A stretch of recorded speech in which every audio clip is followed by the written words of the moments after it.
5 సంవత్సరాల్లో మరి ఆ రోజు మాకు 7 లక్షల కోట్ల బడ్జెట్ ఉంటే అందులో మేము దగ్గర 80,000 కోట్ల రూపాయలు మరి ఒక ఇరిగేషన్ గా పెట్టాము ఆ రోజు మేము.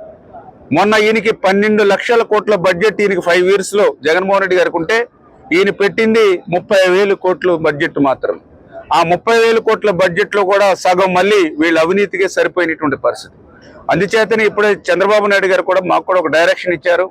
ఏదైతే ఇప్పుడు సాగునీరు ప్రాజెక్టులు కానీ రిజర్వాయర్స్ కానీ ఏవైతే ఉన్నాయో అవన్నీ కూడా 1 by 1 ఒక్కొక్కటి మేము రివ్యూ చేసుకుంటూ ఇప్పుడు 2019 వరకు ఏ ప్రాజెక్టుకి మేము ఎంత ఖర్చు చేశాము, 19-24లో ఆ ప్రాజెక్టుకి జగన్మోహన్ రెడ్డి వల్ల ఎంత విధ్వంసం జరిగింది, ఈ 24లో మళ్ళీ ఆ ప్రాజెక్ట్ ని మళ్ళీ ప్రజలకు అంకితం చేయాలని అంటే ఇంకా ఎంత మేర పనులు చేయాలి, ఎంత మేర దానికి ఖర్చు అవుతుంది, అది ఎంత సమయం పడుతుంది అనేది చాలా క్లారిటీగా ఎవరి ప్రాజెక్ట్ ఇండివిజువల్ రిపోర్ట్ తీసుకుని దాని ద్వారా ఒక ప్రయారిటీ అంటే తక్కువ సమయంలో ఎక్కువ ఆయకట్టుకి ఎక్కువ రైతులకి లబ్ధి చేకూరేటువంటి ప్రయారిటీ ఏదైతే ఉందో అంటే ఒక 40-50 ప్రాజెక్టులు ఏవైతే ఉన్నాయో ప్రస్తుతం వాటిలో ప్రయారిటీ తీసుకుని 1 by 1 కంప్లీట్ చేయాలనేటువంటి ఆలోచన చంద్రబాబు నాయుడు గారికి ఉంది. దాని ఆలోచన ప్రకారం రేపు పొద్దున 1 by 1 క్లియర్ చేస్తాం. అందులో కూడా చింతలపూడి కూడా ఇంపార్టెంట్ ప్రాజెక్టు దగ్గర అది కూడా 5-6 కాన్స్టిట్యున్సీలకి, అదేవిధంగా ఏదైతే ఎగువ ఏదైతే కృష్ణ ఏదైతే ఉందో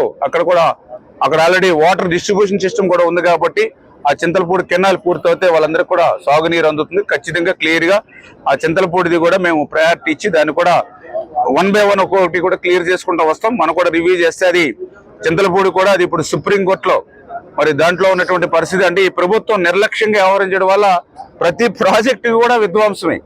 ఏదైతే చింతలపూడికి సంబంధించి మరి ఏదైతే క్లియరెన్స్ లేక వాళ్ళు 75 కోట్ల రూపాయలు తీర్లి 75 కోట్ల రూపాయలు ఫైన్ వేసినటువంటి పరిస్థితుల్లో మరి ఆ గ్రీన్ ట్రిబ్యునల్ ఉంటే దాని మీద స్పందించకపోవడంతో ఇవాళ సుప్రీంకోర్టులో ఉంది. అంచేత ముందు ఇమీడియట్లీ సుప్రీంకోర్టులో దాన్ని క్లియర్ చేసుకుని తర్వాత చింతలపూడి పనులు కూడా 1 by 1 తీసుకోవాల్సిన అవసరం ఉంది. అది కూడా రేపు 16వ తారీఖు 17వ తారీఖున సుప్రీంకోర్టులో వాయిదా ఉందని చెప్పారు. దానికి ఏదైతే అడ్వకేట్ జనరల్ ఎవరైతే ఉన్నారో మొన్న దమ్మలపాటి శ్రీనివాస్ గారితో కూడా చెప్పడం జరిగింది. మంచి అడ్వకేట్ ని పెట్టి కొంచెం ఆ యొక్క చింతలపూడి మీద సుప్రీంకోర్టులో ఉన్నటువంటి ఆ ప్రతిబంధకాలను కూడా తొలగిస్తే ఆ ప్రాజెక్టు కూడా ముందుకు వెళ్తుందని. అంటే మాకు వచ్చింది తక్కువ రోజులే, మేము తక్కువ రోజులైనా సరే ప్రతి ప్రాజెక్టుకి ఏ ఇబ్బందులు ఉన్నాయి ఏ సమస్యలు ఉన్నాయని 1 by 1 క్లియర్ చేస్తా ఉన్నాం, అవగాహన పెంచుకుంటూ ఉన్నాం. మేమేదో అంబటి రాంబాబు లాగా వేగ్గా మాట్లాడలేము. ఎందుకంటే ఆయన మొన్న మాట్లాడుతుంటే చాలా విచిత్రంగా, ఎందుకంటే పోలవరం ప్రాజెక్టు ఎవరికి అర్థం కాదు, ఎందుకంటే నాకు అర్థం కాలేదు కాబట్టి అంటూ ఉన్నాడు. అటువంటి మేము చెప్పలేము. ఎందుకంటే డయాఫ్రమ్ వాల్ అంటే ప్రతి ప్రాజెక్టుకి ఉంటుందని చెప్పాడు ఆయన. డయాఫ్రమ్ వాల్ నాగార్జున సాగర్కి ఉంటుంది, బక్రనంగల్కి ఉంటుంది, ప్రతి ప్రాజెక్టుకి డయాఫ్రమ్ వాల్ ఉంటుందని చెప్పాడు. అంతకుముందు జగన్మోహన్ రెడ్డి గారు పాదయాత్రలో పోలవరం వచ్చి ఈ డయాఫ్రమ్ వాల్ ఎక్కడ కట్టారు, అసలు కట్టనే లేదు, డబ్బులు తినేశారని చెప్పాడు. అంటే డయాఫ్రమ్ వాళ్ళు భూమిలో కడతారన్న విషయం పాపం జగన్మోహన్ రెడ్డి గారికి తెలియదు. అందుకని పైకి ఏం కనపట్టలేదు కాబట్టి డయాఫ్రమ్ వాల్ ఎక్కడ కట్టారు, మొత్తం డబ్బులన్నీ కూడా నీటిలో పోసారని చెప్పాడు. అంటే డయాఫ్రమ్ వాళ్ళు ఎక్కడ కడతారో తెలియనటువంటి నాటి ముఖ్యమంత్రి, డయాఫ్రమ్ వాళ్ళు ఏ ప్రాజెక్టులు కడతారో తెలియనటువంటి అంబటి లాంటి మంత్రులు, అంటే వీళ్ళకి క్యూసిక్లకి టీఎంసీలకి కూడా డిఫరెన్స్ తెలియనటువంటి మంత్రులు ఉండడం మన దురదృష్టం. ఏవైనా మన దురదృష్టం కాదు, మన రాష్ట్రానికి దురదృష్టం.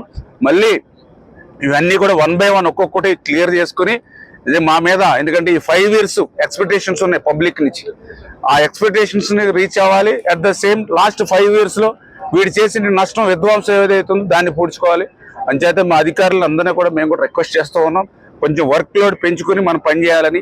మా ఇరిగేషన్ డిపార్ట్మెంట్ కూడా చెప్పడం జరిగింది. లాస్ట్ 5 years కొంత రిలాక్సేషన్ లో ఉన్నారు, మీరు కొంచెం పనులు కూడా మర్చిపోయారు, మళ్ళీ మీరు స్ట్రీమ్ లైన్ లోకి రావాలి, మళ్ళీ పరిగెట్టి తెచ్చాలి. ఎందుకంటే చంద్రబాబు నాయుడు గారిని మేము గతంలో చూసాం.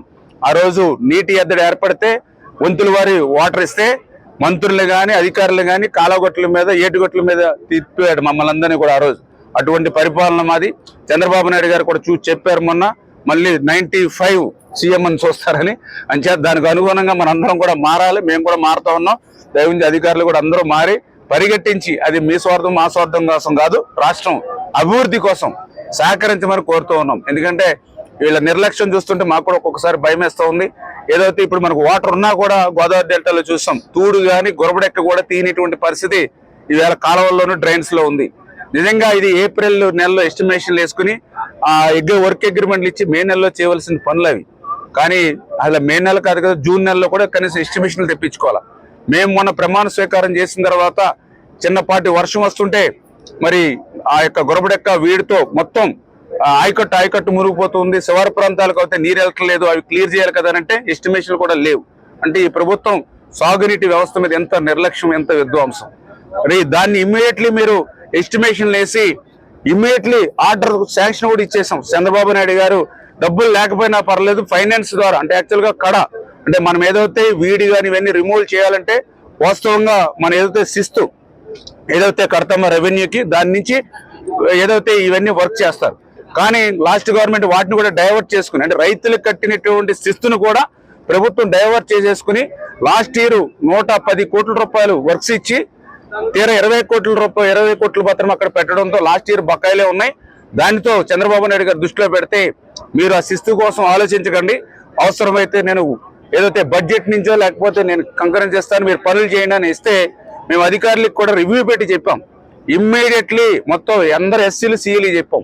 ఇమ్మీడియట్లీ కెనాల్స్ లోను డ్రైన్స్ లోను ఎక్కడ మేజర్ మైనర్ డ్రైన్ ఎక్కడున్నా వీటిది మీరు ఇమ్మీడియట్లీ ఎస్టిమేషన్లు పెట్టండి, ఇమ్మీడియట్లీ శాంక్షన్ ఇస్తామన్నాం. 920 వర్క్లు వచ్చినాయి, అన్ని శాంక్షన్ ఇచ్చాం. అవి కూడా షార్ట్ టెండర్ పెట్టుకుని 1 వీక్ 7 రోజుల షార్ట్ టెండర్ పెట్టుకుని కంప్లీట్ చేయమని చెప్పాం. కానీ దురదృష్టం ఇప్పుడు నేను తిరుగుతూ ఉంటే కొంతమంది చెప్తూ ఉన్నారు ఎమ్మెల్యేలు మాకు శాంక్షన్స్ రాలేదండి. అంటే అక్కడ ఏఈ ఎవరైతే ఉన్నారో డిఈలు ఎవరైతే ఉన్నారో ఇన్స్ట్రక్షన్స్ ఇచ్చినా వాళ్ళు ఇంకా స్ట్రీమ్ లైన్లోకి రాలేదు. ఇంకా గత 4-5 సంవత్సరాల పరిపాలన